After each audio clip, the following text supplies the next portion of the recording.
welcome to the Crooked Letter Sports Podcast, the show about Mississippi sports and the folks who play them. I'm Tyler Cleveland, joined as always by my co-host and dad, Rick Cleveland of Mississippi Today. Dad, how was your weekend? Pretty good. As you know, I watched a whole lot of basketball. Watched State, Ole Miss, and Southern games on Saturday. You stay busy on that TV, man. I think there's a harder working TV in the Jackson metro area than yours. My mom, she watches shows late at night, but during the waking hours, I'd say you watch as much sports as just about anybody I've ever met. Well, you know what I have found in recent years is the games to me are you see a lot more clearly on that 70-inch screen than you do if you're at the game and somebody's standing up, or the way it is now, and when the press boxers are moving further and further from the field or the court. Yeah. Well, and what's crazy is, and it's a subject for another day, but you get about as much access to the players. Oh yeah, I can get on the post-game press conference from my computer at home. I could probably do it from my TV if I was smart enough. Right. My smart TV is a whole lot smarter than I am. Do you miss the days when you got to go into the locker room? Oh, I just think it made for much better writing and informing your readers when you could actually go in the locker room and talk to whoever you wanted to talk to instead of them telling you who you were going to have 5 minutes with as it is now. Yeah, probably helps build a little bit of a rapport. Yeah, and now it's a group setting always. You don't get one-on-one, so with few exceptions. Well, we've gotten off on a tangent here. Yeah, but today we're talking about college basketball in Mississippi, which is I'd say it's the hottest ticket in town because it is. I was looking this morning, tickets for the Ole Miss Mississippi State basketball game in Starkville on Saturday. I think the cheapest available ticket is $148 on SeatGeek in the last row in one of the corners at the hump. So let's get into it. I mean, Ole Miss and State both off to an extremely, extremely hot start. I know State just couldn't get over the hump against Kentucky in their last game, but I still think they are an elite team. And Ole Miss, I mean, apparently has found a couple of answers here late, and they're started 3-0, tied for first in the SEC. Yeah, if you had asked me before the season which team I thought might get through those first 3 games undefeated, I probably would have picked Mississippi State, even though they had Kentucky. You know, they didn't play poorly. They got beat 95-90. I mean, all you got is one glance at the stat sheet, and you see the difference in the game. I mean, Kentucky was 16 of 32 from 3-point. They made everything. It seemed like everything was going in. And a lot of those shots were guarded.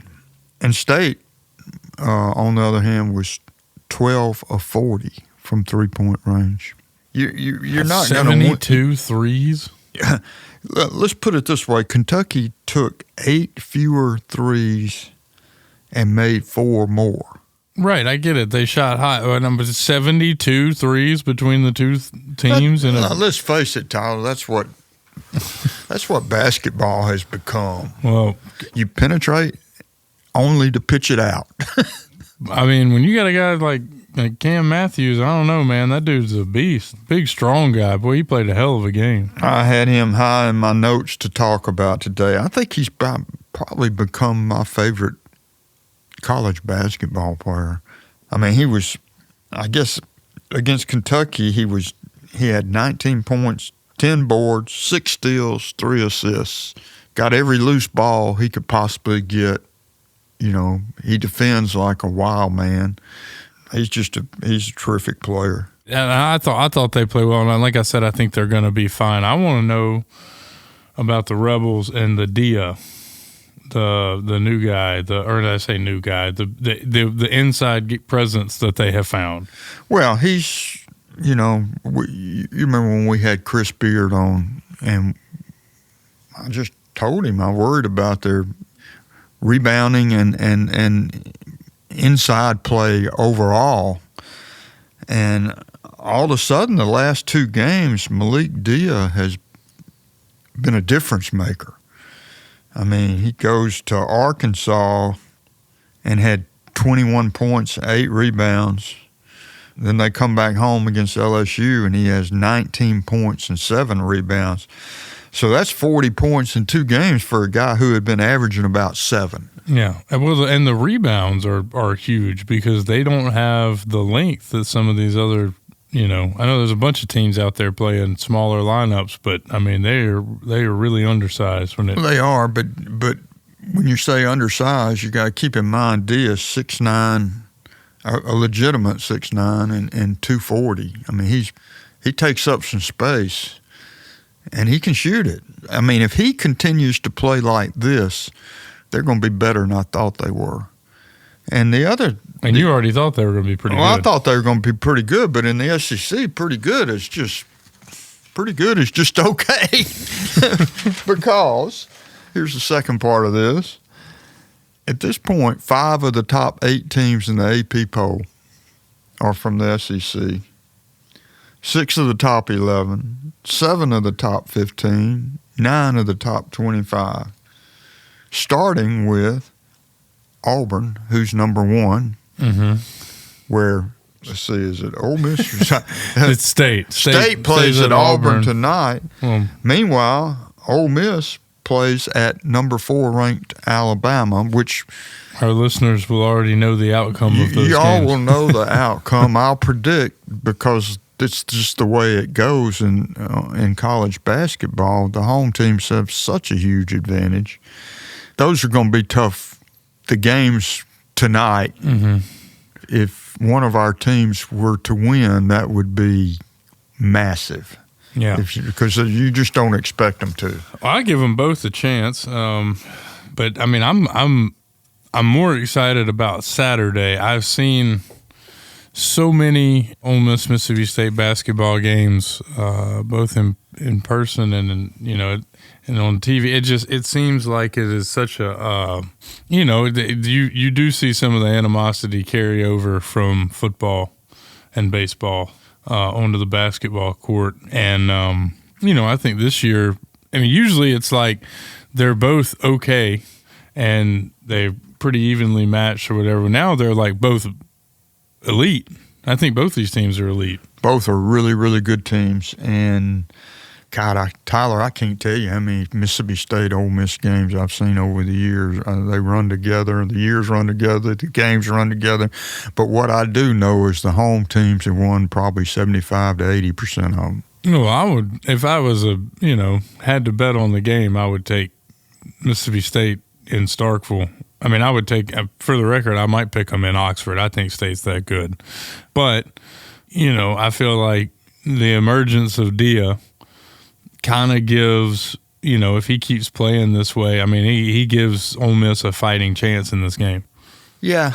One thing I'm looking forward to watching throughout this season and then into next is the Bowl kid, the 20-year-old freshman from South Sudan that plays at Ole Miss, 7'2".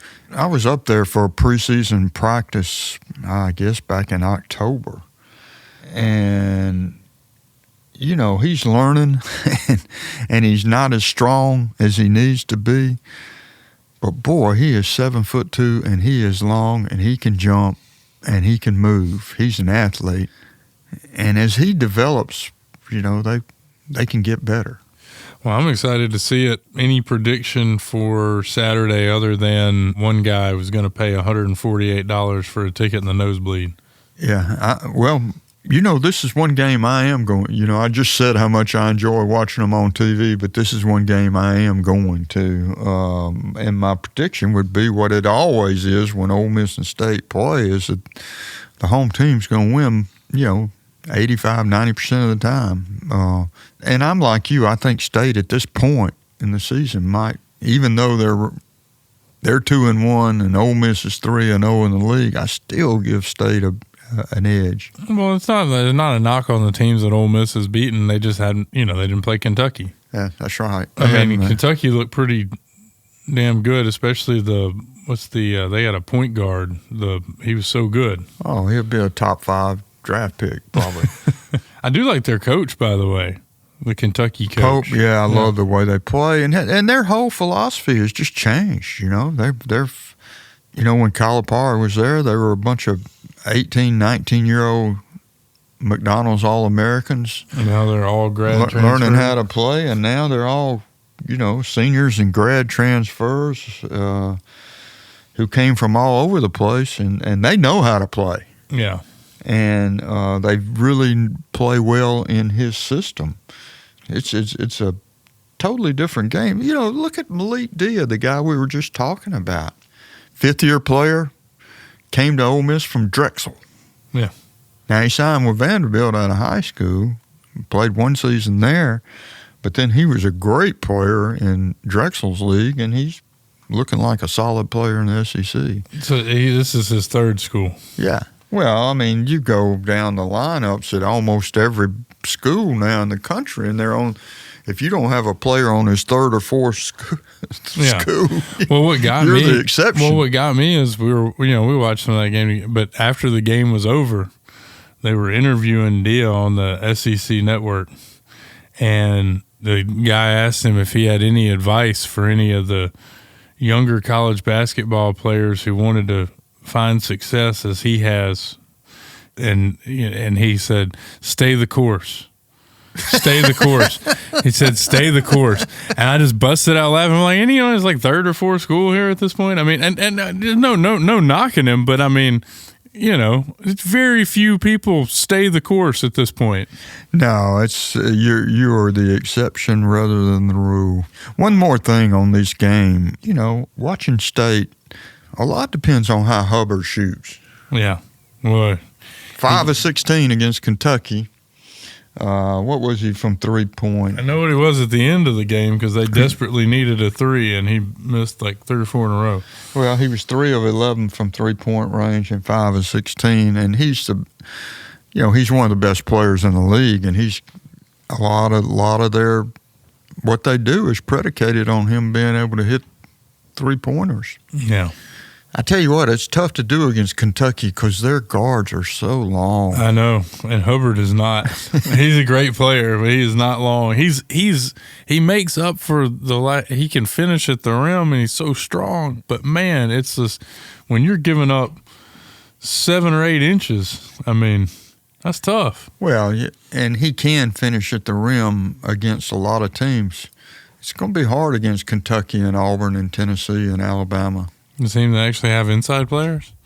Teams that look like NBA teams inside, yeah. Yeah, for sure. Dad, I got one more update on college hoops before we move on. I saw JSU won Monday night, beat Alabama A&M 103-93 in 3 overtimes to move to 3-0 in the SWAC. After being what in non-conference? God, it was like 2-13 or something like that. Yeah. But they're off of the slate from hell is over, and they're 3-0 in the SWAC now. They got a couple of road games coming up. They got to play at Prairie View and at Texas Southern this week and Monday, and then they're back at home on the 25th against Bethune-Cookman. So I might have to go check the Tigers out. Yeah. When they get back. Also, where the SWAC's concerned, Tyler, I know you read The Athletic, and I read The Athletic. I think it's probably the best national writing outlet out there. Yeah, right it now. is. And they have a wonderful story about Mississippi Valley's basketball program this week. Have you seen it? I haven't seen it. It's terrific. I have a feeling I've written it before, but I'm in. Well, they're winless, and the story says they're the worst team in college basketball, and that'd be at Division I level, and that'd be hard to argue against. But it's just that's more of a story about what they're dealing with. I mean, they're practically their whole athletic budget is funded by the road guarantees they get. Yeah.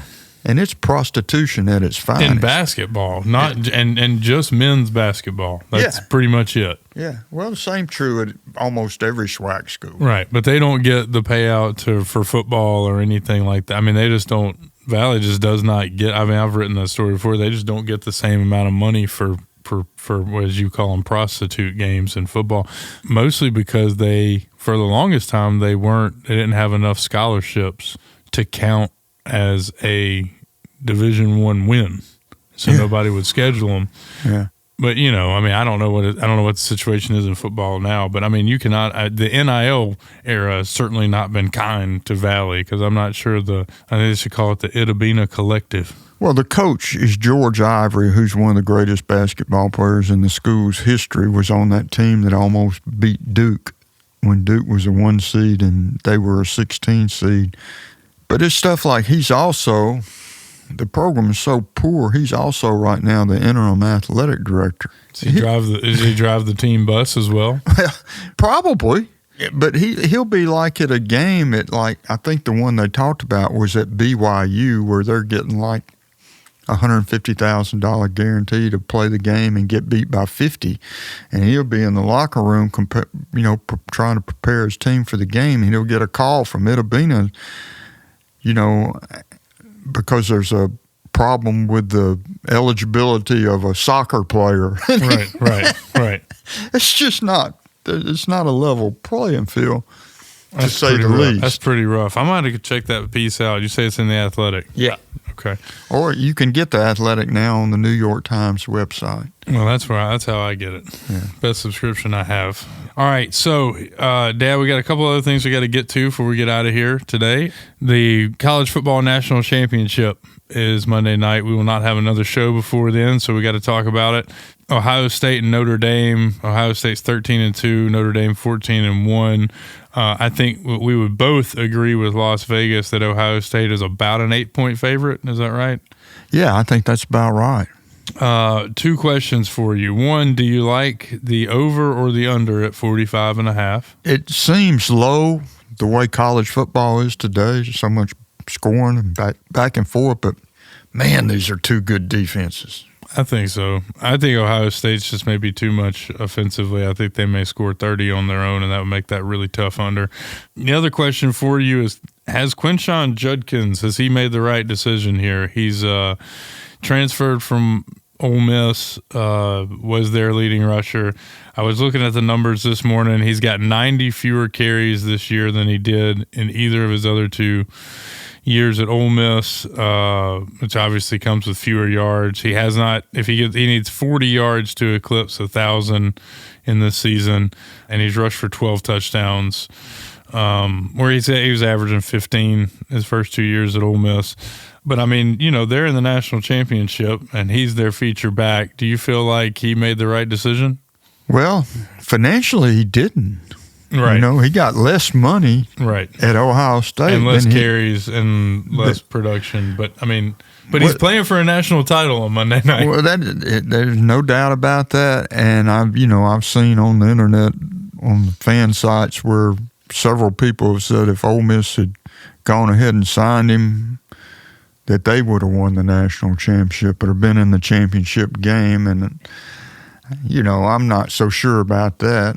I would say that it is true that Ole Miss had health issues within the running back department and also bonehead decisions in the running back department and not playing Bentley. But I don't know that Quinshon Judkins makes that big a difference for that Ole Miss team. I think he certainly would have had some impact. Oh, yeah. And when you lose the 3 games that you lost by as small a margin, it's easy to say, well, if they had Quinshon Judkins in all 3 of those games, one of them would have gone the other way. So I think they probably could have got into the playoff. Now, whether they would have played for a championship, I don't know, man. Some of these teams are pretty damn good. Ohio State looks like they're on another level. I didn't think I'd ever say this. I think the best football in the country this year was in the Big Ten.